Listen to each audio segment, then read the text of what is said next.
예금보험연구센터는 예금보험공사의 연구부서로서 금융안정 및 예금보험 관련 연구를 수행하고 있습니다. 이번에 뱅크런 발생 시 예금 인출 요인과 예금보험의 효과라는 주제의 연구에 대해 소개해드리고자 합니다. 뱅크런은 은행의 지급불능 상황을 우려한 다수의 예금자들이 단기간에 대량의 예금을 인출하는 현상을 의미합니다.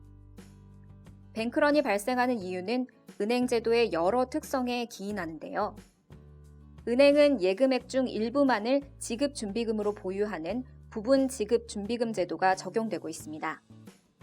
이로 인해 은행은 만기가 짧은 예금 부채와 상대적으로 만기가 긴 대출 자산을 보유하게 됩니다. 따라서 대량의 예금 인출 요구가 발생하면 자산과 부채의 만기 불일치에 따른 유동성 위기에 처할 수 있습니다. 한편 예금자들은 은행의 부실이 우려될 경우 예금을 온전하게 돌려받기 위해서는 다른 예금자들보다 먼저 예금을 인출하려는 유인이 존재하기 때문에 일시에 대량의 인출 사태가 발생할 수 있습니다. 그 결과 뱅크런으로 인해 금융시스템 전반에 걸쳐 부의 외부 효과를 발생시켜 사회 후생의 감소를 초래할 수 있습니다. 예금보험제도는 예금에 대한 지급 보증을 통해 예금자들을 보호함으로써 사전에 뱅크런을 방지할 수 있습니다. 또한 뱅크런으로 인한 위험이 금융시스템 전체로 확산되는 것을 방지함으로써 금융 안정에 기여합니다. 실제로 1929년 미국의 대공황 이후 연이어 뱅크런이 발생하였으나 1933년 연방예금보험공사가 설립되면서 이러한 뱅크런은 잦아들었습니다. 또한 2008년 글로벌 금융위기 당시에도 미국, 영국 등 주요국은 금융위기 극복을 위한 정책 수단으로 예금보험 제도를 활용하기도 했습니다. 예금 인출에 영향을 주는 요인은 무엇이고 예금보험은 예금 인출을 억제하는 효과가 얼마나 있을까요? 이와 관련한 연구는 해외에서도 비교적 최근에 들어서야 시작되었는데요. 그 이유는 금융회사가 파산하면 이후에 관련 데이터를 입수하는 것이 현실적으로 매우 어렵기 때문입니다. 예금보험공사는 과거 부실저축은행에 대한 다양한 정보를 담고 있는 부실저축은행 자료를 2017년에 구축하였습니다. 본 연구는 이 중 한 개 부실저축은행을 대상으로 뱅크런 발생 시 예금 인출 요인과 예금보험의 효과를 분석하였습니다. 저축은행 업권은 2011년부터 몇 년간 프로젝트 파이낸싱 대출의 부실 등으로 인해 대규모 부실 사태를 경험하였습니다.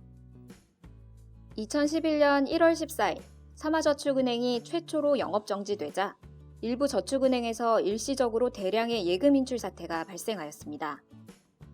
이는 뱅크런 위험이 다른 금융회사로 전이되는 전염 효과를 잘 보여주는 사례입니다.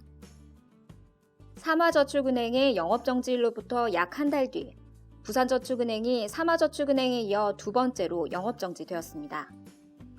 부산저축은행은 삼화저축은행의 영업정지일로부터 5일간 예금 잔액이 4.14% 감소하였고 영업정지 직전까지 약 한 달간 7.11%가 감소하는 등 심각한 예금 인출 사태를 경험하였습니다.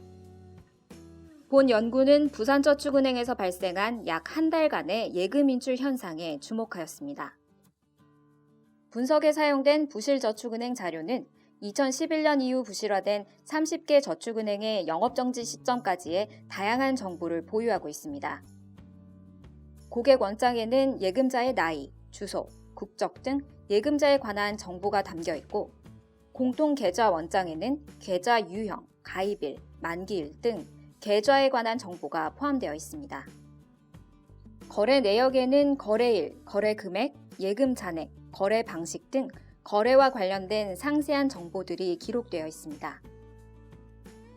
분석 자료는 부산저축은행의 개인 예금자들을 대상으로 약 한 달 동안의 일별 잔액 정보와 예금 인출 요인들로 구성됩니다. 예금 인출 요인은 예금 및 예금자의 특성, 예금자와 저축은행과의 관계, 정보의 확산 등 다양한 요인들을 고려하였습니다. 대규모 예금 인출이 발생하기 직전 부산저축은행의 예금 현황을 살펴보면 저축은행 예금자들은 평상시에도 예금보험 제도를 적극적으로 활용하여 예금을 예치함을 알 수 있습니다. 전체 예금자 중 95.7%가 보호한도인 5천만 원 이내의 예금을 보유하고 있으며 특히 4천만 원 초과 5천만 원 이하의 예금자가 21.7%를 차지하고 있습니다. 이는 저축은행은 예보제도에 상당 부분 의존하여 자금을 조달하고 있음을 시사합니다.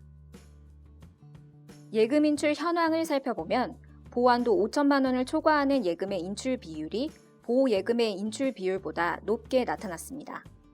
5천만 원을 기준으로 예금 인출 비율이 약 2배가 높았고 전체 예금을 보호예금과 비보호예금으로 구분하여 인출 비율을 계산해보면 비보호예금의 인출 비율이 보호예금보다 약 2.4배 높게 나타났습니다. 이를 통해 예금보험이 예금 인출을 억제하는 효과가 있음을 짐작할 수 있습니다. 추가로 다양한 예금 인출 요인들의 영향까지 고려하기 위해 통계 모형을 이용한 분석을 실시하였습니다. 분석 결과, 예금 인출에 영향을 주는 다양한 요인들이 관측되었습니다. 첫째, 예금보험은 예금 인출을 억제하는 효과가 존재합니다. 비보호예금의 인출 위험은 보호예금의 인출 위험보다 1.82배로 나타났습니다. 둘째, 예금 및 예금자의 특성과 관련된 다양한 요인들이 예금 인출에 영향을 미치는 것으로 드러났습니다.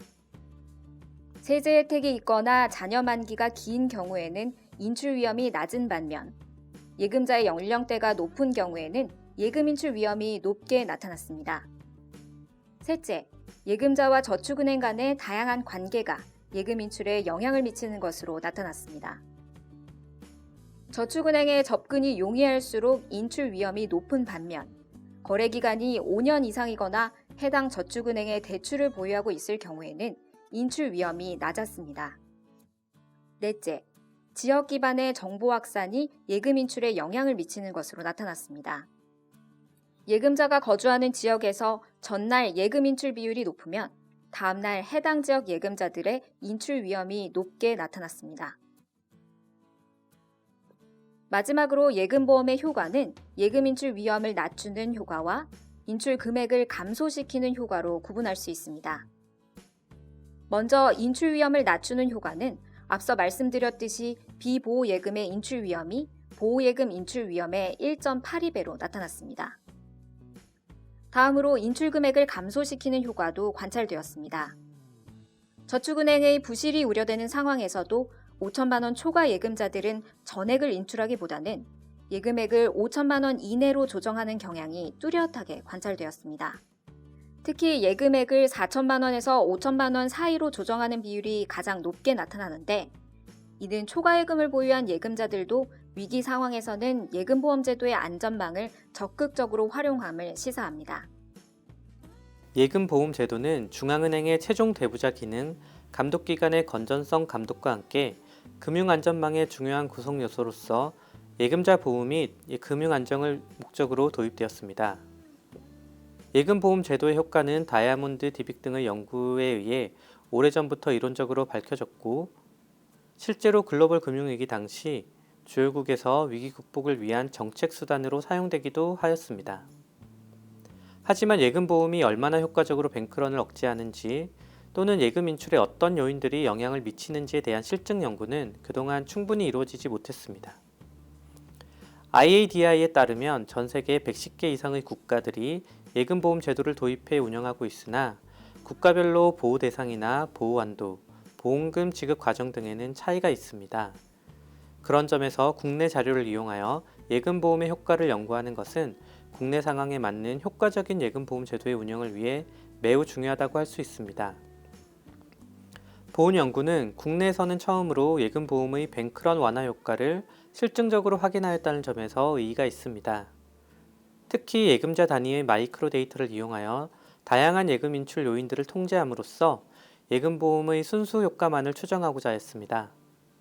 또한 뱅크런 발생 시 예금자들의 인출 행위는 예금자의 특성, 저축은행과의 관계 등 다양한 요인들로 인해 매우 이질적으로 나타났습니다. 이러한 결과는 뱅크런의 본질적인 측면을 이해하는 데 도움을 줄 것입니다. 마지막으로 더욱 효과적인 예금보험 제도의 운영을 위해 지속적인 홍보활동 그리고 보험금 지급 체계 개선 등의 노력이 필요할 것입니다.